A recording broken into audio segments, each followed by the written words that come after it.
right back on the shelf that are man-made. If it doesn't come from the ground or grown in a tree, right, it just goes right back on. So that's your ideal, and the best possible is that you want to go that way. So can you see the sliding scale? It's all packaged, it's fake, it's got fake ingredients, and you get all the way over here where it's just coming from the ground, it's real, doesn't even have a label. The closer we can go this way, the better off we are, all right? So, delabel, like example, right? So here's an almond butter. This one's from Trader Joe's. This is what our family has in the cupboard all the time. As long as it's in stock, that stuff goes like crazy fast at the store. Sometimes they put, I heard in Tennessee, they actually did restrictions on the number of them that you could buy in the store because people buy so much of it. It's raw almond butter. So instead of peanut butter, which people can have allergies to, they can be sensitive to, we do the raw almond butter in our house. And if you flip that thing over, I didn't have the, we actually just ran out. I didn't have a new one to snap the picture of the back of it, but I went up and looked up the ingredients. The ingredients for it are actually just raw almonds. That's it, right? So you see how there's one ingredient, we know it's real, it's good stuff. So let's flip this over and let's go to the other side. I'm not so much concerned about all these ingredients over here. I know if it's real food, the nutrition will be good. Does that make sense? If it's real food, nutrition is going to be there. Right? So I don't need to be worried about the nutrition fact. It's just a bunch of stuff that they can suck you into of like, what's the calories, what's the fat, what's the nutrients, No, if it's real ingredients, you're going to be okay. But then you go to a different aspect of it. Let's do the don'ts, and then I'll show you an example.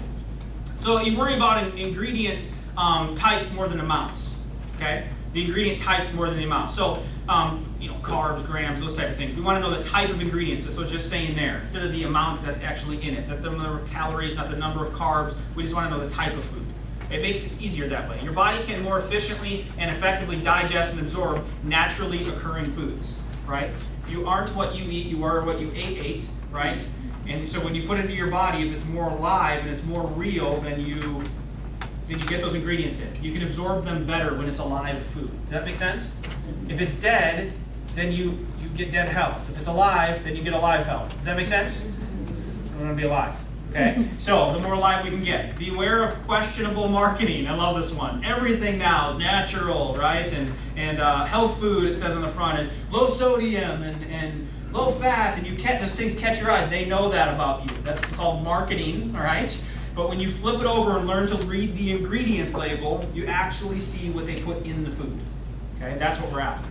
And so organic and all natural aren't always what they seem. You got to check the label because there's standards set on those, and they find ways around the standards, right? Like you can put no saturated fat as long as it's below a certain level. So it actually has saturated fat in it, but they can still put that as long as it's below a certain level in the food. And so if you massage the serving size down to enough, you can get it to hit that level. So you have like, instead of like 18 crackers like a normal human being would probably eat from a bag or something like that, if they'll take it down to 2, like anyone just stops at 2, right? And then they can say, you know, like no fat in it. You see how that works?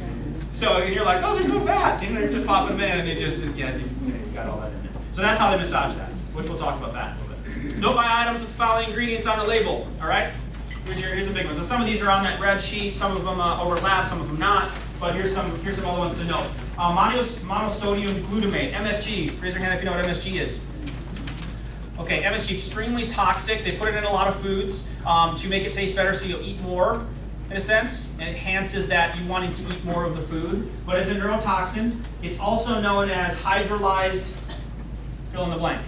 Hydrolyzed yeast, hydrolyzed anything is MSG.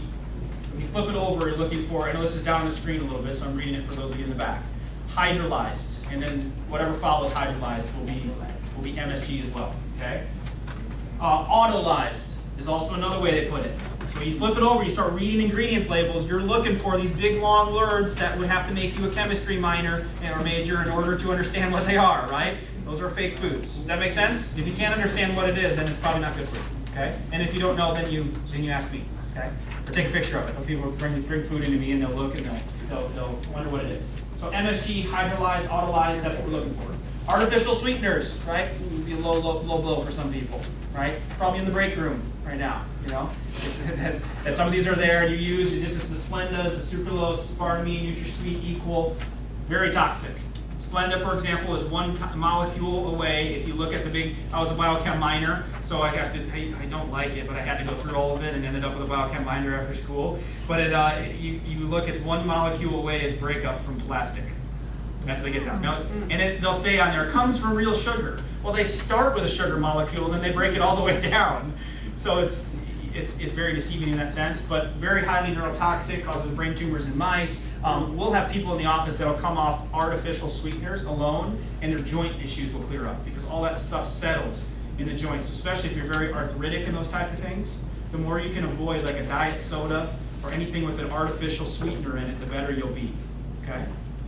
Hydrogenated or partially hydrogenated anything. This is the biggest area of health that America is lacking on. These are your oils. Hydrogenated oils, or partially hydrogenated. You see how you can just kind of lump it in of like these big long words? You're like, how am I going to remember all these words, right? So this is heavy stuff, but it's those partially hydrogenated, those bad oils are what block and clog you up. Okay, so we're going to talk about the real good natural oils you should be using to cook and eat and salads and those type of things. But these hydrogenated ones, that's what blocks the body up. You can't burn fat. It hurts your heart. So we got to stay away from those partially hydrogenated ones. Okay, refined flour. We're going to go through this sugar side of things. Anything refined flour, and then you're just looking for additives, colorings, preservatives, chemical names. There's so many of them, endless ones. Yellow number 5. Blue 42, whatever it is. Quarterback now. Right? I don't even know if that's one, Blue 42. It's more like Blue 8 or something. Right? But those are very toxic, right? And talk about our kids, right? Raise your hand here if you have kids under the age of 18. If that's you. Many people? Not many. Raise your hand if you have grandkids. That's you. Yeah, so putting this stuff into a kid's body, like they're drinking Gatorade all day long, they're drinking colored beverages, those guys will, especially the red ones, will make the concentration go crazy. So we load them up in a bunch of refined sugars, and we add a bunch of colors to it, and then they drink it, and then they don't want to read the history book. Well, no kidding, right? Because they're all amped up, and their brain's going crazy with all this additive in there. You can't focus and concentrate, and then we end up putting them on a medication.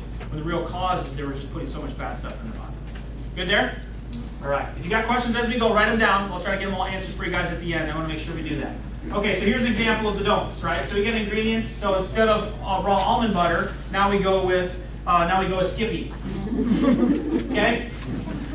He looks so fun. Big smile on the face. Kids love the Skippy. It's marketing. Okay? The Trader Joe's one doesn't look as flashy, but it's way better. Okay? So ingredients: freshly roasted peanuts. So when you roast something, what do you roast it in? Oil. Partially hydrogenated oil. Okay? So the more raw you can go, the better you'll be, all right, with any kind of nut. So anything cooked and roasted, not as good. Soybean oil, we're going to cover in a little bit, is a hydrogenated oil. So it'd be rancid in your body. They have to heat it up to make it, produce it, put it in these things. Your body can't recognize it, okay? So it goes rancid in the body.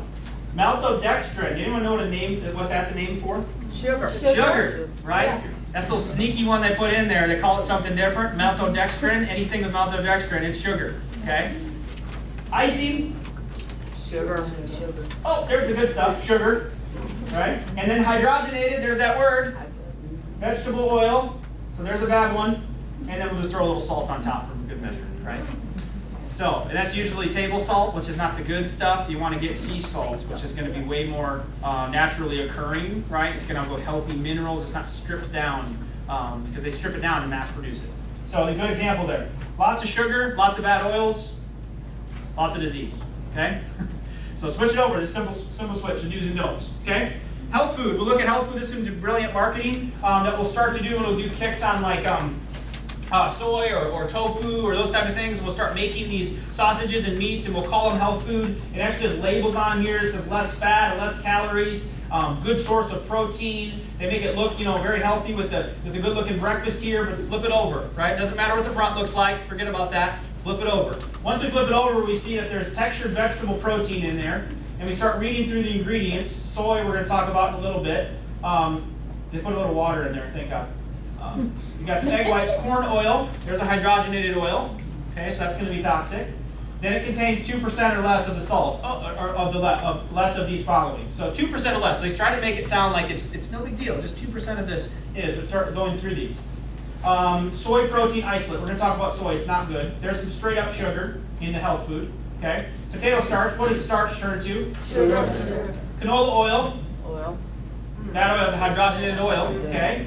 So not healthy stuff. Autolyzed yeast extract. What is that? MSG. MSG. Autolyzed. See that? Put it in there for taste. Then you start looking through